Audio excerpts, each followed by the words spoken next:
C'est un accord historique et majeur qui a été signé ce mercredi entre l'Ukraine et les États-Unis. Un accord qui était donc en discussion depuis des semaines, qui porte principalement sur l'exploitation des minerais ukrainiens par les États-Unis. Mais alors, que contient-il exactement? Est-il bénéfique ou non pour l'Ukraine? Et quel signal envoie-t-il à la Russie? Salut, c'est Hugo, j'espère que vous allez bien. C'est donc le sujet à la une des actualités du jour. Alors, ce mercredi 30 avril, l'Ukraine et les États-Unis ont officiellement signé un accord de partenariat économique après plusieurs mois de négociations tendues. Ce texte stratégique, il accorde aux États-Unis un accès prioritaire aux futurs contrats d'exploitation des ressources naturelles ukrainiennes. On parle donc ici de minerais, de gaz ou encore de pétrole. Alors attention ici, ça ne veut pas dire que les ressources naturelles ukrainiennes, elles deviennent automatiquement la propriété des États-Unis. L'Ukraine, en tout cas en théorie, va conserver l'entière propriété et le contrôle de ses ressources, y compris donc de son sous-sol. Et c'est donc l'État ukrainien qui va conserver le droit de décider où et quoi exploiter sur son territoire. Et ça pourra donc être bien très souvent des entreprises américaines qui pourront ensuite l'exploiter. Alors de quoi parle-t-on ici? Eh bien en fait, l'Ukraine dispose de 5% des ressources minières mondiales, dont des gisements de graphite, de lithium, de titane, d'uranium ou encore des terres rares qui sont des éléments clés pour l'industrie technologique et notamment la fabrication de batteries. On pense souvent aux batteries de véhicules électriques. Toutefois, il faut quand même nuancer tout ça parce qu'il y a certains de ces gisements, notamment des gisements de lithium qui sont situés en territoire occupé par la Russie. Il est par ailleurs difficile de savoir précisément la quantité de richesses minières que détient l'Ukraine. C'est donc un accord, on va dire, de principe sur tout ça, mais en réalité, il faudra voir réellement dans les prochaines années s'il y a énormément de choses à exploiter du côté ukrainien. Et alors, comment est-ce que tout ça va fonctionner? On l'a dit, il y a cette forme de priorité pour les États-Unis dans cette exploitation. Il y a en fait plus largement la création d'un fonds d'investissement commun pour la reconstruction de l'Ukraine, un fonds d'investissement qui sera financé par l'Ukraine et par les États-Unis et géré directement par les deux pays. L'objectif, c'est aussi d'inciter d'autres pays ou alors des investisseurs du monde entier qui souhaitent contribuer à ce fonds pour qu'il soit le plus important possible. Et en fait, il y a une partie de ce fonds qui va donc bien avoir pour objectif vraiment de développer cette industrie des terres rares et tout ce que je viens de vous évoquer à l'instant. Et en parallèle, et notamment bien avec une partie des revenus, il y a un objectif aussi, notamment dans les premières années, de faire en sorte de reconstruire un certain nombre d'infrastructures ukrainiennes. En fait, pendant les 10 premières années, les bénéfices du fonds, ils devraient être entièrement réinvestis en Ukraine dans des projets de reconstruction ou industriels, et ce alors que évidemment le pays est aujourd'hui ravagé par la guerre et par l'invasion à grande échelle par la Russie. Alors l'argent n'ira pas n'importe où, mais par exemple c'est de l'argent qui pourrait être utilisé pour réparer des infrastructures détruites, comme par exemple des routes, mais aussi développer et moderniser certaines industries qui sont présentes sur place. Donc forcément c'est intéressant du côté de l'Ukraine, on va en reparler après, mais du côté des États-Unis ça peut aussi être intéressant parce que ça peut vouloir dire que si typiquement les routes sont en meilleur état, eh bien l'exploitation de ces terres rares peut aussi être plus facile. Alors cet accord, il est signé après des semaines et des semaines de discussions qui ont parfois été très difficiles. Il faut savoir qu'une première version de l'accord avait failli être signée en février lors de la visite du président ukrainien Volodymyr Zelensky à la Maison-Blanche. Il y avait eu un échange extrêmement tendu entre lui et Trump. Finalement, l'accord n'avait pas abouti. En tout cas, ce que l'on sait, c'est que le document et la version qui a été signée cette semaine, elle est jugée plus acceptable pour l'Ukraine selon des responsables ukrainiens, alors que les premières étaient jugées complètement inacceptables. Ça nous permet d'ailleurs d'enchaîner avec un point important pour bien analyser factuellement ce qu'il en est et la situation. Que retiennent les États-Unis et l'Ukraine de cet accord? On va commencer avec la question des États-Unis.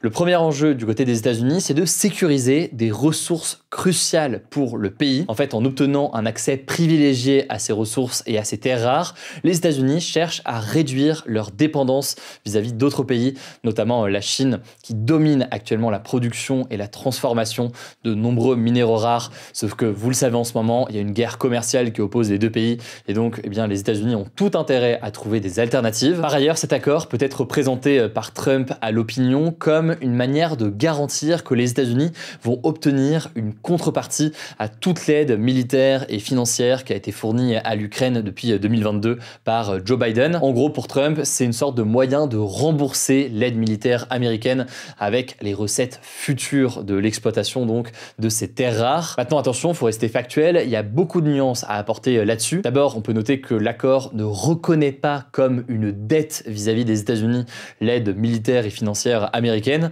donc c'est pas vraiment une contrepartie qui est obligatoire. Autrement dit, donc, c'est pas un dû, c'est plus une question de coopération importante sur ce domaine qui pourrait potentiellement bénéficier donc aux États-Unis. Ça, c'est donc du côté des États-Unis. États-Unis. Maintenant, qu'en est-il du côté de l'Ukraine? Déjà, il faut commencer par rappeler que, initialement, en réalité, eh bien, cet accord, il était proposé par l'Ukraine.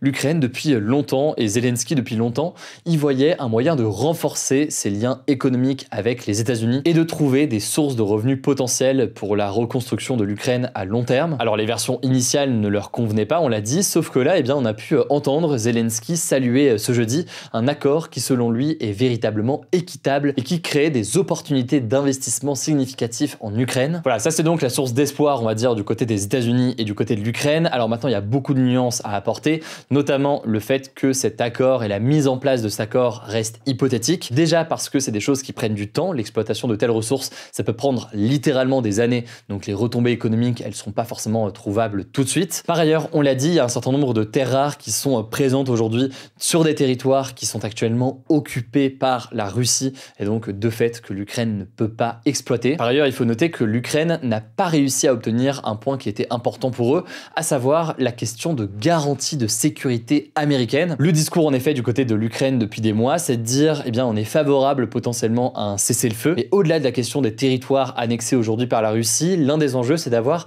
des garanties de sécurité et donc typiquement la présence potentiellement de forces américaines sur le terrain pour dissuader la Russie d'envahir à nouveau demain le pays. Là-dessus, Trump a dit qu'il en était hors de question et en fait, la façon dont il répond à cela, Donald Trump estime que l'accord économique qui a été signé cette semaine, il pourrait jouer, selon lui, un rôle dissuasif vis-à-vis de l'Ukraine. L'idée sous-jacente, c'est que la présence d'intérêts économiques américains en Ukraine et donc notamment l'exploitation de ses ressources constituerait une forme de sécurité automatique, si on reprend le terme de Donald Trump fin février. En gros, selon Trump, la Russie ne va pas se risquer à envahir encore davantage l'Ukraine si elle sait que ça pourrait mettre à mal des intérêts américains et donc que les États-Unis pourraient réagir et riposter. Alors maintenant, est-ce que tout cela est réellement crédible? Il y a forcément beaucoup de doutes, surtout quand on sait les tensions qu'il y a eu entre l'Ukraine et les États-Unis ces derniers mois. On verra donc comment tout cela évolue, surtout que ce texte, il doit encore être ratifié par le Parlement ukrainien, même si a priori il devrait être adopté. Et en parallèle, il faut quand même noter que la guerre se poursuit.